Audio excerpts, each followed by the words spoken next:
Browns ආයතනයෙන් ගෙන්වන බිංගු EV එක ගැන දැනගන්න තමයි ඔය ඇවිල්ලා ඉන්නේ. ඉතින් ඒ නිසා වැඩි වෙල්වට අරන් මම මුකුත් කියන්නේ මේක ළඟටම ගිහිල්ලා බලලා ඒ එක්ස්පීරියන්ස් එක ඔයාලත් එක්ක ෂෙයා කරගන්නවා. ඉතින් මේකේ මොනවද තියෙන්නේ, අඩුපාඩු මොනවද, හොඳ දේවල් මොනවද, මේ සියල්ල මේකෙන් අපි කතා කරන්න බලාපොරොත්තු වෙනවා. දැන් මේ බ්‍රවුන්ස් EV එකේ තියෙන බිංගු EV එක ගත්තාම මේකේ හොඳ ලුක් එකක් තියෙනවා.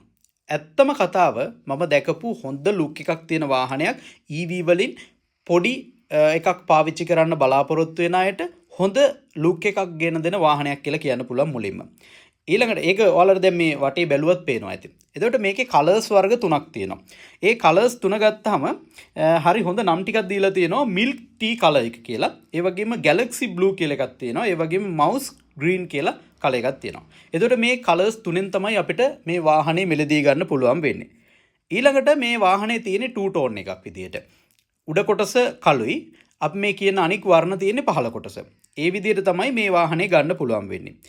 ස්මූත් කර්වි ලුක් එකක් දෙන විදිහට වාහනේ හැරිලා ආපහු බලන්න හිතන විදිහට වාහනේ ඩිසයින් කරලා නම් තියෙනවා. ඊළඟ එක තමයි මේකේ ඉන්ටීරියර් එක බැලුවොත් එහෙම සින්තටික් ලෙදර් වලින් හදපු ෂීට් සෙට් එකක් තියෙනවා. ඒ ෂීට් සෙට් එක ඉලෙක්ට්‍රික් ඇඩ්ජස්ටබල් ෂීට් සෙට් එකක් විදිහට තමයි තියෙන්නේ 6 way ඇඩ්ජස්ටබල්. ඒ ඩ්‍රයිවිං ෂීට් එක මේ අපිට පැති 6කට ඇඩ්ජස්ට් කරන්න පුළුවන් වෙනවා. සාමාන්‍ය EV එකක දැන් කොහොමත් ওই විදිහට තමයි එන්නේ. ඒක ඊටාම හොඳ තත්ත්වයක්. එතකොට මේකේ පවර් වින්ඩෝස් ඇවිල්ලා තියෙනවා. ඉතින් ඒ නිසා මේක හරි පහසු කම්ෆර්ටබල් වෙහිකල් එකක් විදිහට දකින්න පුළුවන්. ඒ වගේම මේකේ ඩෑෂ්බෝඩ් එක මේ ෆ්ලෝටිං ඩෑෂ්බෝඩ් එකක් විදිහට තමයි මේක නිර්මාණය කරලා තියෙන්නේ. ඒ විදිහට පේන විදිහට ඇත්තටම ඇතුළ දැක්කහම මේ මාර ලුක් එකක් තියෙන්නේ.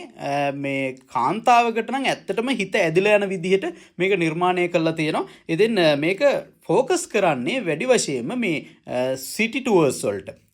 ටවුන් ඒරියා එකක පාවිච්චි කරන්න බලාපොරොත්තු වෙනවන වැඩට යන්න එන්න, කඩේට යන්න එන්න, ඒ වගේ එකට තමයි මේක ඩිසයින් කරලා තියෙන්නේ. මේකේ ලොං ඩිස්ටන්ස් ට්‍රැවල් කරන්න බෑ නෙමෙයි. ට්‍රැවල් කරන්න පුළුවන්. මොකද මේකේ එක චාර්ජ් එකකින් කිලෝමීටර් 333ක් යන්න පුළුවන් කියලා තමයි සඳහන් කරලා තියෙන්නේ. මේකේ බැටරි එක තියෙනවා කිලෝවොට් අවර් 31.9ක් කියලා. ඉතින් ඒක චාර්ජ් කරගන්න අපිට DC ෆාස්ට් චාර්ජින් පාවිච්චි කරන්න පුළුවන්. අපි දන්නවා දැන් සමහර EV වලට මේ DC ෆාස්ට් චාර්ජින් සපෝට් කරන්නේ නැහැ. නමුත් මේ EV එකට DC ෆාස්ට් චාර්ජින් ගහලා අපිට මේක ෆුල් චාර්ජ් කරගන්න පුළුවන් කියලා කියලා තියෙනවා.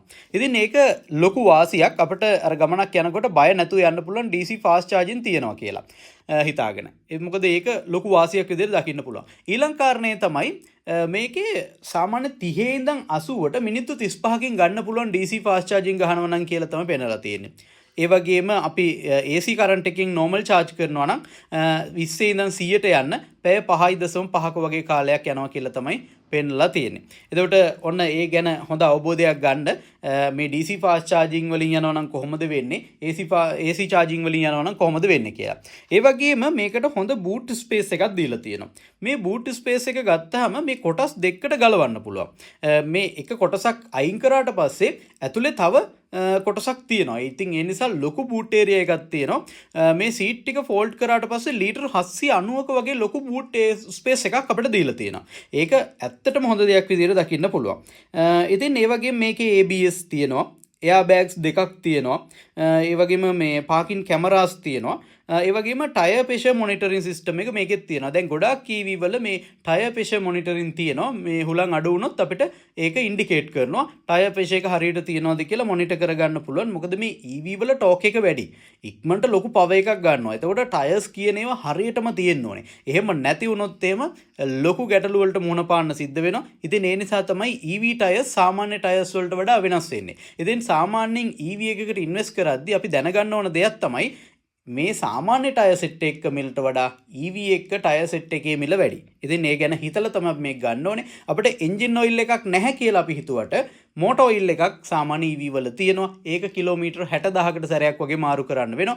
ඒ වගේම අපි රේඩියේටර් එකක් නැහැ, කූලන්ට් නැහැ කියලා හිතුවට ඒකේ කූලන්ට් එකක් තියෙනවා. ඒ කූලන්ට් එක සාමාන්‍ය කිලෝමීටර් 40000කට සැරයක් විතර මාරු කරන්න වෙනවා. ඒකේ නිෂ්පාදකයා කියලා තියෙන විදිහට කරන්න ඕනේ. ඉතින් ඔයාලා මේ වාහනේ ගත්තට පස්සේ ඒක ගැන හොයලා බලලා ඒ ආයතනයේ කියන විදිහට තමයි කරන්න ඕනේ. දැන් මම කිව්වේ මේ ජෙනරල් අයිඩියා එකක්.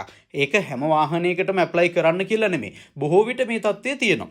ඉතින් මේ බිංගු එක ගත්තට පස්සේ පාරේ අපි දකිනවා මේ ගොඩක් අය මේක අරගෙන තියෙනවා. එතකොට එකපාරක් දැක්කට පස්සේ ආපහු හැරිලා බලන්න හිතෙන විදිහේ ලුක් එකක් තියෙන වෙහිකල් එකක්. මේකේ දැනට මිල තියෙන්නේ මිලියන් 8.1 කියලා. ඒ කියන්නේ ලක්ෂ 81ක මිලකට තමයි මේක අලෙවි වෙන්නේ. ඉතින් මේ ප්‍රයිස් පොයින්ට් එක ඒකට සාධාරණයිද නැද්ද කියන එක මම කියන්න යන්නේ නැහැ. ඔයාලට තීරණය කරන්න පුළුවන්.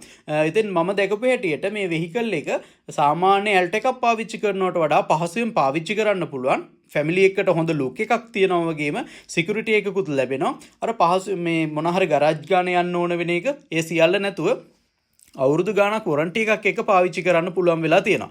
ඉතින් මේකට වොරන්ටි කාල සීමාවක් තියෙනවා. දැන් ඕන EV එකකට බැටරි එකකට ලොකු කාලයක් වොරන්ටි එකක් දෙන නිසා බය වෙන්නේ නැතුව මේ වගේ EV එකක් අරන් පදින්න පුළුවන්. ඉතින් මම හිතනවා යම්කිසි අදහසක් ඔයාලා ගන්න ඇති කියලා මේ බ්‍රවුන්ස් EV වෙතින් ගෙන්වන මේ බිංගු එක ගැන. මොකද මම මේ ගැන රිවිව් එකක් කරේ, මේ පොඩි රිවිව් එකක් මම කරේ. මම මේක බලන්න ගියා ආසාවක් තියෙන නිසා. ඒ තොරතුරු ඔයාලත් එක්ක ෂෙයා කරගන්න ඕන කියලා හිතපු නිසා තමයි ෂෙයා කරගත්තේ. ඉතින් ඔයාලගේ අදහස් පහලින් කමෙන්ට් කරොත් එහෙම තව කෙනෙකුට ඒක වැදගත් වෙයි. ඉතින් EV lovers හැමෝටම සුබ දවසක්.